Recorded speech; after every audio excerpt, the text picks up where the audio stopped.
इस वाली वीडियो में हम लोग देखने वाले हैं जब लॉन्ग हाउ चेन मिलता है अपनी मॉम से और उसके डैड यहाँ पर नहीं आए हुए होते हैं, तो यहाँ पर उसके डैड असल में गए कहाँ हैं उसके बारे में भी हम लोग बात करने वाले हैं। असल में उसके डैड एक बहुत ज्यादा डेडली जगह पर गए हैं, हो सकता है कि वो कभी वापस ना आ पाए। क्या वो वापस आ पाएंगे वो हम लोग जानेंगे आए की वीडियो में।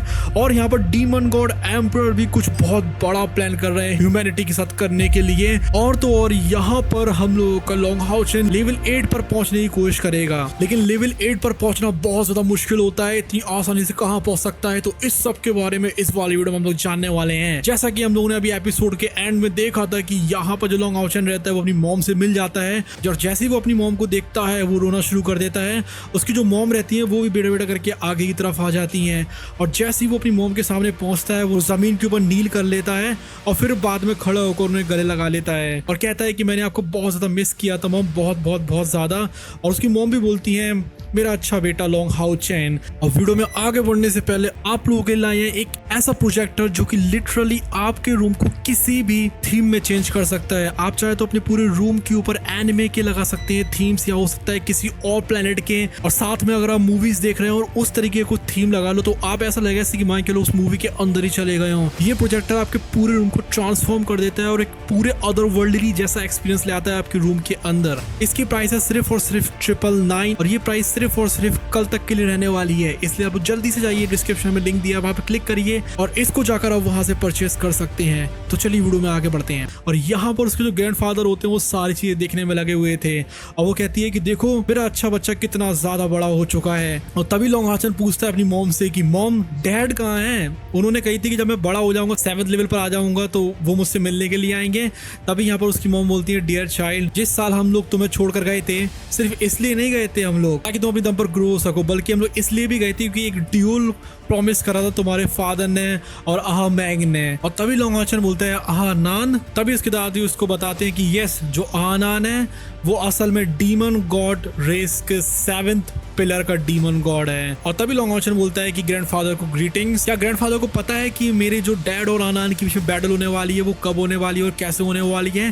तभी उसके ग्रैंडफादर उसको बताते हैं कि तुम्हारे पापा की कैपेबिलिटीज के हिसाब से देखा जाए तो उनके पास 60% चांस है कि वो 7th जो डीमन गॉड पिलर है उससे जीत सकें, लेकिन अभी तक वो फाइट से वापस नहीं आए हैं और ना ही डीमन रेस ने अनाउंस किया है कि जो आनान है वो जीत गया है। लेकिन फिर भी कुछ भी क्यों ना हो, तुम्हारे जो फादर है शेनियंग वैंग जाओ वो अभी तक लौटे नहीं है, इसलिए हो सकता है कि वो कुछ इंपॉर्टेंट करने में लगे हों।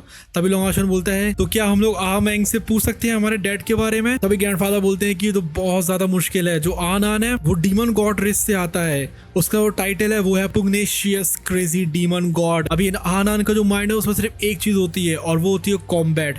वो डीमन गॉड है जिसने कि बहुत ज्यादा ताकतवर फाइटर्स को मारा है हम लोग की अलायंस के। तुम्हारे डैड और अनान के बीच में कम से कम 4 बार फाइट हो चुकी है और हर बार वो लोग बराबरी पर ही आए थे, उनके बीच में थोड़े बहुत बॉन्ड्स भी बन गए थे। तुम्हारे डैड ने और आनान ने प्रॉमिस करा था कि जब तक हम दोनों में से कोई जीतेगा नहीं तब तक हम लोग वॉर में हिस्सा नहीं लेंगे। हालांकि जो आनान का डीमन गॉड प्लेयर है वो अभी भी एग्जिस्ट करता है, लेकिन फिर भी वो अभी तक बैटल फील्ड में नहीं आया है क्योंकि वो भी तुम्हारे डैड को ढूंढ रहा है। तभी लॉन्ग हाउ चेन बोलता है क्या।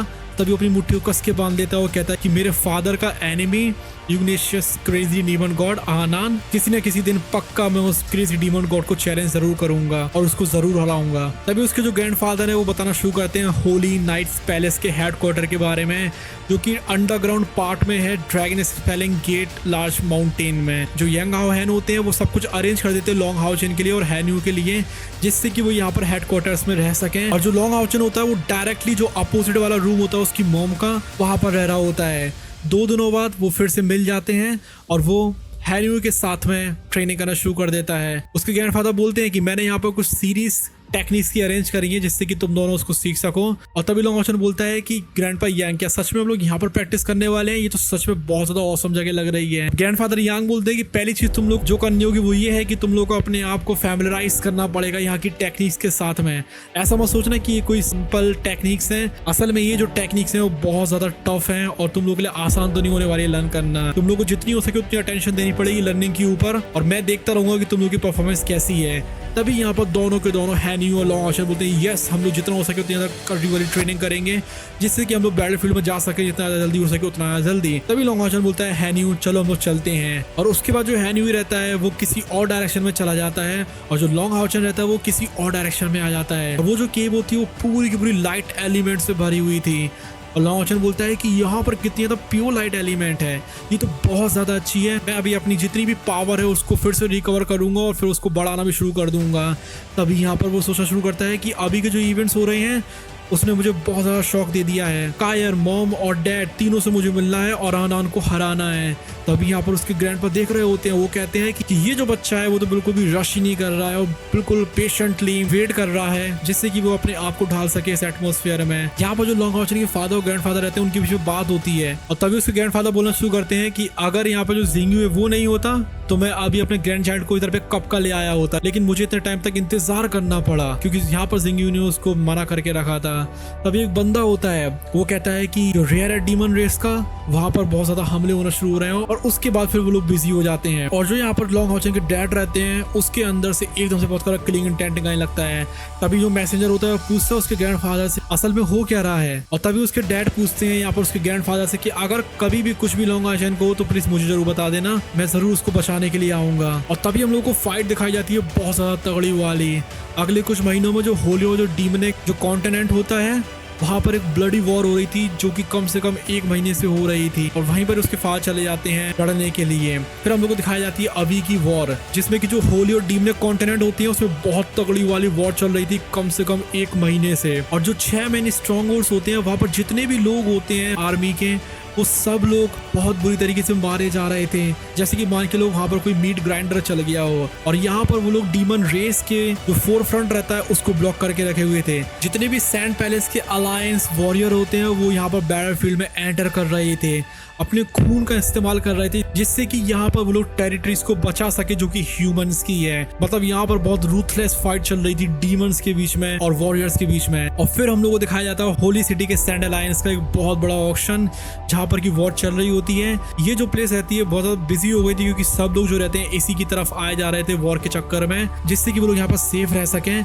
हर एक तरीके के जो रिसोर्स होते हैं उनको यहाँ पर स्टॉक में रखा गया था इस लार्ज ऑक्शन में, जिससे कि यहाँ पर अलायंस को जितनी भी जरूरत पड़े उसको वो दे सकें। और फिर हम लोग को एक लड़की को बोलते हुए दिखाया जाता है जो कि कह रही होती है कि यहाँ पर रिसोर्सेज को जल्दी से सेंड कर दो, हम लोग जो भी कर सकते हैं हम लोग वो करने की कोशिश करेंगे। तब यहाँ पर एक पर्सन आता है और बोलता है मिस फैंगलिंगर आपके पास एक लेटर आया है।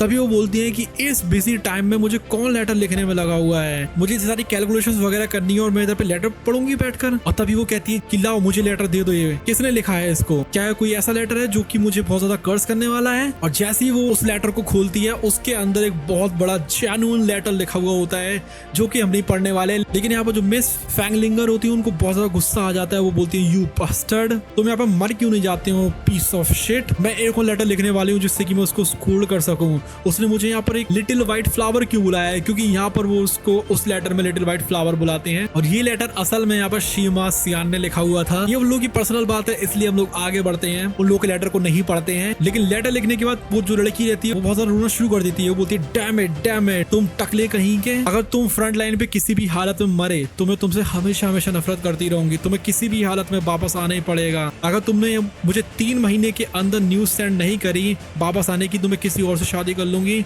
और फिर मैं तुम्हें शांति से नहीं रहने दूंगी चाहे तुम मरी क्यों ना जाओ। मतलब वो जो लड़की रहती है वो बहुत ज्यादा गुस्से में थी क्योंकि यहाँ पर जो शीमा सियान होता है उसको छोड़कर चला गया था वॉर में लड़ने के लिए। और फिर पलक झपकते ही 3 महीने बीत जाते हैं। उसके बाद नाइट सैंड के पैलेस का बाहर की इल्यूशनरी केव होती है उसको दिखाया जाता है। तभी उसमें से जो हैन्यू रहता है वो बाहर आ जाता है और बाहर आने पर वो बोलता है कि इन टेक्निक्स को लर्न करना सच में बहुत ज्यादा मुश्किल था, मुझे 3 महीने लग गए हैं ट्रेनिंग करते करते और फाइनली मैंने जो 6 स्टेप टेक्निक रहती है उसको लर्न कर लिया है। क्या मास्टर चैन अभी तक बाहर नहीं आए हैं? मुझे मास्टर चैन से भी मिलना है, लगता है कि वो भी बाहर कहीं पर होंगे, मैं उनसे मिलने के लिए जाता हूँ। लेकिन फिर उसको पता चलता है कि मास्टर चैन तो वापस ही नहीं आए हैं, इसलिए वो फिर से उसी केव के अंदर वापस जाना शुरू करने लगता है और वो सोचता है कि मुझे मास्टर चैन की बिल्कुल ही बोझ नहीं बनना है, इसलिए मुझे वापस अंदर जाना पड़ेगा। और तभी यहाँ पर लॉन्ग हाउचन के ग्रैंडफादर देख रहे होते हैं हैन्यू को उस केव के अंदर जाते हुए और वो सोचते हैं कि हाउचन तुम अभी तक बाहर क्यों नहीं आए हो, क्या हो रहा है असल में तुम्हारे साथ में। वो कहते हैं कि अगर कोई बंदा 8th स्टेप पर हो तब भी वो उस केव के अंदर ज्यादा से ज्यादा सिर्फ और सिर्फ 1 महीने तक की ट्रेनिंग कर सकता है, लेकिन अब तो 3 महीने हो गए हैं और तुम अभी भी मेडिटेट कर रहे हो। मैं उम्मीद करता हूँ कि तुम्हारे साथ कुछ भी नहीं होगा। क्या ऐसा तो नहीं है कि यहाँ पर जो हेवन की ब्लेसिंग्स है उसकी वजह से यहाँ पर लॉन्ग हाउचेन कुछ ज्यादा ही पावर्स को एब्जॉर्ब करता जा रहा हो वहां पर, और इसी के साथ काफी दिन और बीत जाते हैं। यहाँ पर चाहे ह्यूमन हो चाहे डीमन रेस हो, उन दोनों में ही बहुत ज्यादा फैटेलिटीज बढ़ती जा रही थी। कुछ महीनों तक पागलों की तरह हमला करने के बाद डीमंस थोड़ा बहुत स्लो होना शुरू हो जाते हैं। जो डीमन गॉड एम्परर होते हैं वो 2 अल्टीमेटम्स भेजते हैं सैंड पैलेस अलायंस को कि वो यहाँ पर लॉन्ग हाचन को सौंप दें, लेकिन यहाँ पर अलायंस उनको मना कर देती है। ऐसा लग रहा है जैसे कि मान के चलो यहाँ पर लॉन्ग हाचन पूरी तरीके से गायब हो गया हो और वो यहाँ पर कभी भी दिखाई नहीं देने वाला है। और फिर हम लोग को दिखाया जाता है डीमन गॉड एम्परर की आर्मी का पैवेलियन, जहाँ पर की डीमन गॉड एम्परर और उनके जो भाई बंधु हैं उनके बीच में बात होने वाली है। तभी यहाँ पर उनका भाई आता है जिसको कि बोलते हैं demon God emperor second brother, और वो कहना शुरू करता है योर हाइनेस, अगर ऐसा ही चलता रहा तो हम लोग को पता नहीं है वॉर कब तक चलती रहेगी। हम लोग यहाँ पर खाने पीने की चीजों की शॉर्टेज को भुगत रहे हैं और जो हमारे सोल्जर्स हैं वो भी काफी ज्यादा कम होते जा रहे हैं, और वो सिर्फ वॉर की वजह से कम नहीं हो रहे हैं, यहाँ पर कुछ और भी रीजंस हैं। मुझे डर लग रहा है कि अभी इसके बाद से सारी चीजें और भी ज्यादा खराब ही होती जाएंगी। तब यहाँ पर डीमन गॉड एम्परर बोलते हैं सेकंड ब्रदर, तुम्हें क्या लगता है कि हम लोग को क्या करना चाहिए? तभी यहाँ पर सेकंड ब्रदर बोलता है कि मुझे यकीन नहीं हो रहा है कि ये चींटी जैसे ह्यूमंस हमारे रास्ते को कैसे रोक रहे हैं। इनको हम लोग पूरी तरीके से खत्म भी होने देते हैं, जितनी ज्यादा हो सके उतनी ज्यादा हम लोग उनसे फाइट करते रहेंगे जब तक ये लोग खत्म नहीं हो जाते हैं। और तभी यहाँ पर डीमन गॉड एम्परर बोलते हैं नहीं, अब डीमन गॉड एम्परर यहाँ पर कुछ बहुत बहुत इंपॉर्टेंट बताने वाले हैं। वो कहते हैं कि अगर ह्यूमंस को इस कॉन्टिनेंट से हटाना चाहता तो मैं इतने टाइम तक वेट नहीं करता। तो अभी सेकंड ब्रदर बोलता है तो एल्डर ब्रदर फिर क्या है, आप क्यों नहीं हटा रहे हो? तब यहाँ पर डीमन गॉड एम्परर बताना शुरू करते हैं उनकी हिस्ट्री वगैरह के बारे में जो कि बहुत ज्यादा इंपॉर्टेंट है।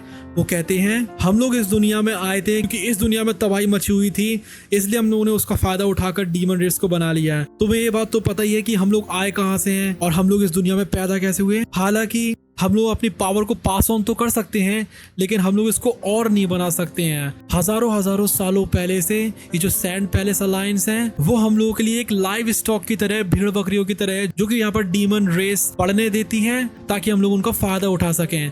हम लोग उनको बहुत ज्यादा स्ट्रॉन्ग तो नहीं होने दे सकते हैं, नहीं तो ये लोग डीमन रेस के लिए थ्रेट बन सकते हैं, लेकिन हम लोग यहाँ पर इनको खत्म भी नहीं कर सकते हैं। इसलिए वॉर ही सबसे ज्यादा अच्छा मेथड है ये बैलेंस बनाने के लिए।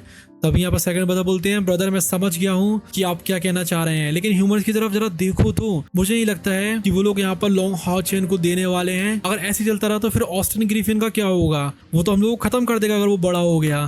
तभी यहाँ पर डीमन गॉड एम्परर बोलते हैं कि ऑस्टिन ग्रिफिन को तो यहाँ पर किसी भी हाल में मरना ही पड़ेगा, चाहे हम लोग को कोई भी कीमत क्यों ना चुकानी पड़े, लेकिन हम लोग उसको इस दुनिया में जीने तो नहीं दे सकते हैं, लेकिन क्या हम लोग उसको यहाँ पर बाहर निकाल भी सकते हैं? तभी यहाँ पर डीमन गॉड एम्परर पूछते हैं थर्ड ब्रदर से हम लोगों को क्या करना चाहिए, कैसे वो बाहर आने वाला है? तो यहाँ पर वो बोलते हैं कि हम लोग को वॉर कंटिन्यू रखनी चाहिए, यही हम लोगों की बेस्ट चॉइस है। जब तक मैं अपने बड़े भाई की एक्सपेक्टेशंस को सेटिस्फाई कर सकूं तब तक मैं बहुत ज्यादा खुश हूँ। वसैगो जो है वो यहाँ पर कितनी भी चीजों को सेक्रीफाइस कर सकता है अपने एल्डर ब्रदर के लिए। तभी यहाँ पर सेकंड ब्रदर बोल लेते हैं थर्ड ब्रदर से कि आप कैसे हो, और थर्ड ब्रदर बोलते हैं कि कुछ भी नहीं, मैं बस अपनी यहाँ पर थोड़ी बहुत एज को खोता जा रहा हूँ, लेकिन फिर भी बिग ब्रदर के लिए तो ये कुछ भी नहीं है। तभी यहाँ पर डीमन गॉड एम्परर बोलते हैं थर्ड ब्रदर तुम्हारे साथ ये क्या हो रहा है? तब यहाँ पर थर्ड ब्रदर बोलते हैं जैसा कि हम लोग को पता है कि सैंड पैलेस अलायंस के अंदर बहुत ज्यादा टेरिफाइंग पावर है। हालांकि ये जो पावर है वो अब काफी ज्यादा कमजोर हो चुकी है, लेकिन फिर भी अभी भी ये काफी ज्यादा टेरिफाइंग पावर को पोजेस करती है। जब तक हम लोग ह्यूमंस को बिल्कुल पुश नहीं कर देते उनकी एंड की तरफ, तब तक वो लोग इस पावर को कभी भी इस्तेमाल नहीं करने वाले हैं। अच्छा, अब ये पावर असल में है क्या जो ह्यूमंस के पास में? इसके बारे में आप लोग कमेंट सेक्शन में बता सकते हैं। इसके ऊपर हम एक अलग से वीडियो भी बना देंगे फ्यूचर में। तभी यहाँ पर डीमन गॉड एम्परर बोलते हैं कि थर्ड ब्रदर फिर हम लोग को क्या करना चाहिए, हम लोगों को यहाँ पर वॉर खत्म कर देनी चाहिए। और तभी यहाँ पर थर्ड ब्रदर बोलते हैं कि ये तो आप जो बोल रहे हैं बिल्कुल एग्जैक्ट अपोजिट है, हम लोगों को होली वॉर को कंटिन्यू रखना पड़ेगा जब तक ऑस्टिन ग्रिफिन बाहर नहीं आ जाता है। लेकिन इस साल के दौरान मैंने पता लगाया है कि जो ऑस्टिन ग्रिफिन है वो सच में बहुत बड़ा थ्रेट बन जाएगा, और तो और मेरी भविष्यवाणी के हिसाब से जो ऑस्टिन ग्रिफिन है वो हम लोग की डीमन रेस टेरिटरी में इसी साल अपीयर होगा। हम लोग को जितना हो सके उतना ज्यादा प्रेशर करना चाहिए ह्यूमंस को, जिससे कि यहाँ पर ऑस्टिन ग्रिफिन बाहर आ सके, और तब तक हम लोग को ये वॉर चलाते रहने पड़ेगा। और तभी यहाँ पर बोलते हैं डीमन गॉड एम्परर की थर्ड ब्रदर ये तो बहुत ज़्यादा डेंजरस है। अगर ऐसा ही चलता रहो, तुम ऐसी भविष्यवाणी वगैरह करते रहे तो तुम्हारी तो हालत सही में बहुत ज़्यादा खराब हो जाएगी। और तभी यहाँ पर थर्ड ब्रदर बोलते हैं कि ये एक लौता चांस है जो कि हम लोग के पास उसको मारने के लिए है, प्लीज मुझसे प्रॉमिस करो कि आप इस वॉर को चलने देंगे। और तभी डीमन गॉड एम्परर बोलते हैं कि वसागो जाओ, वापस चले जाओ और जितनी भी अरेंजमेंट्स है उनको करना शुरू कर दो। तुम्हारा जैसा जैसा प्लान है हम लोग उसके हिसाब से ही चलेंगे। अभी इस 1 साल में मैं ह्यूमंस की इतनी बुरी हालत कर दूंगा कि वो अंदर तक से कांप जाएंगे और उनको समझ में आ जाएगा कि जो डीमन गॉड एम्परर है उनका गुस्सा कितना ज्यादा टेरिफाइंग है। फिर हम लोग को दिखाया जाता है वापस इस नाइट सेंट पैलेस का हेडक्वार्टर, और वहां पर 1 साल बीत चुकी होती है उसको मेडिटेट करते करते। उसके ग्रैंडफादर तो ये भी सोचने लगते हैं कि क्या हम लोगों को उसको देखने के लिए जाना चाहिए कि वो अभी तक वापस क्यों नहीं आ पाया है। जो स्पेशल वेव्स हैं उसकी बॉडी के ऊपर वो एक सैचुरेशन के स्टेट पर आ गई हैं और अब उसको सिर्फ एक चीज करनी है और वो है ब्रेक थ्रू। लेकिन कुछ भी क्यों ना हो, जो अगर लॉन्ग हाउचन 3 महीने में नहीं जागता है तो हम लोग को उसको जगाना पड़ेगा। और उसी टाइम पर लॉन्ग हाउचन के अंदर एक रिएक्शन होना शुरू हो जाता है और उसके ग्रैंडफादर बोलते हैं कि ये तो इसकी खुद की self created technique ripples of light है। और तभी लॉन्ग हाउचन अपनी आंखों को खोलता है। उसके ग्रैंडफादर बोलते हैं कि ओ देखो देखो ये कितने प्यारे तरीके से खोल रहे हैं आंख को, जैसे कि मान के लो ये सिर्फ कुछ घंटों के बाद उठ रहा हो। इस गधे ने कितना ज्यादा टाइम लगा दिया और हम लोग कितनी ज्यादा चिंता में डाले हुए था। और तभी यहाँ पर लॉन्ग हाउचन की लाइट स्प्रिट दिखती है जो कि उसी के अंदर फ्यूज होना शुरू हो जाती है और लॉन्ग हाउचन धीमे धीमे करके उड़ जाता है और वो बोलना शुरू करता है कितनी ज्यादा कंफर्टेबल नींद थी। ऐसा लगता है जैसे कि मान के चलो मैंने बहुत टाइम तक यहाँ पर ट्रेन किया है। और इसी के साथ लॉन्ग हाउचन ब्रेक थ्रू कर चुका था 8th स्टेप पर और अब लॉन्ग हाउचन बहुत ही जल्दी मरने वाला है। लेकिन अगर आप लोगों को जानना है कि वो मरता कैसे है और आप लोगों को ये भी जानना है कि कार की मेमोरीज कब वापस आने वाली हैं, तो आप लोग इस वाली वीडियो के ऊपर क्लिक कर सकते हैं। अभी के लिए bye bye, love you, take care.